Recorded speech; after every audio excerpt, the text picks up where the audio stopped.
ইরানের মাটিতে হামলা চালিয়ে যুক্তরাষ্ট্র যেন নিজের পায়ে নিজেই কুড়াল মারল।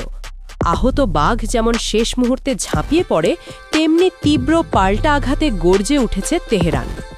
২৮ ফেব্রুয়ারি ভোরে ইসরায়েল ও যুক্তরাষ্ট্রের বিমান বাহিনী যৌথভাবে ইরানের বিভিন্ন স্থাপনায় ক্ষেপণাস্ত্র হামলা চালায়। এই হামলার পরপরই পরিস্থিতি দ্রুত উত্তপ্ত হয়ে ওঠে। ইরান স্পষ্ট জানিয়ে দেয়, তাদের ভূখণ্ডে আঘাতের জবাব হবে কঠোর, সুসংগঠিত এবং লক্ষ্যভেদী।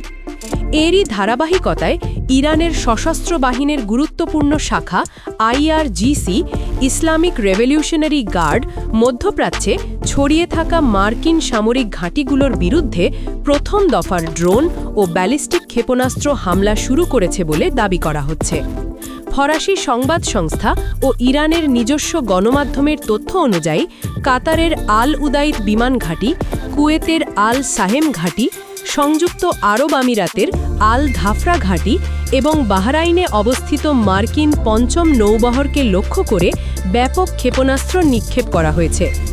এই ঘাঁটিগুলো দীর্ঘদিন ধরে মধ্যপ্রাচ্যে মার্কিন সামরিক উপস্থিতি ও প্রভাবের প্রতীক হিসেবে বিবেচিত হয়ে আসছিল। এখন সেগুলোই নাকি সরাসরি হামলার মুখে। আল জাজিরার প্রকাশিত মানচিত্র অনুযায়ী পুরো অঞ্চলে বর্তমানে ১৯টি সক্রিয় সামরিক সাইটে প্রায় ৪০ থেকে ৫০ হাজার মার্কিন সেনা মোতায়েন রয়েছে।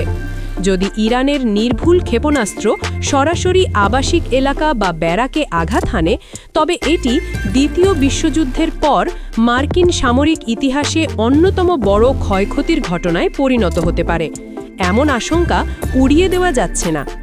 বিশেষ করে কাতার ও কুয়েতের মতো ভৌগোলিকভাবে ছোট দেশগুলোতে অবস্থিত ঘাঁটিগুলো এখন কৌশলগতভাবে অত্যন্ত ঝুঁকিপূর্ণ অবস্থানে। বিশ্লেষকদের মতে এগুলো কার্যত ডেথ ট্র্যাপে পরিণত হবার আশঙ্কা তৈরি হয়েছে। কাতারের আল উদাইদ ঘাঁটি থেকে মধ্যপ্রাচ্যে মার্কিন বিমান অভিযানের একটি বড় অংশ নিয়ন্ত্রিত হয়। এই ঘাঁটি ক্ষতিগ্রস্ত হলে আকাশপথে আমেরিকার অপারেশনাল সক্ষমতা মারাত্মকভাবে বিঘ্নিত হতে পারে। একইভাবে বাহরাইনে অবস্থিত মার্কিন পঞ্চম নৌবহরের ঘাঁটি যদি বড় ধরনের ক্ষতির মুখে পড়ে, তবে পারস্য উপসাগরে অবস্থানরত মার্কিন যুদ্ধজাহাজগুলোর নিরাপত্তা ও কৌশলগত আধিপত্য গুরুতর চ্যালেঞ্জের সম্মুখীন হতে পারে। পরিস্থিতি এখন ক্রমেই অগ্নিগর্ভ। সামরিক, দূতনৈতিক ও ভূরাজনৈতিক ৩ ক্ষেত্রেই এর প্রভাব পড়তে পারে সুদূরপ্রসারীভাবে।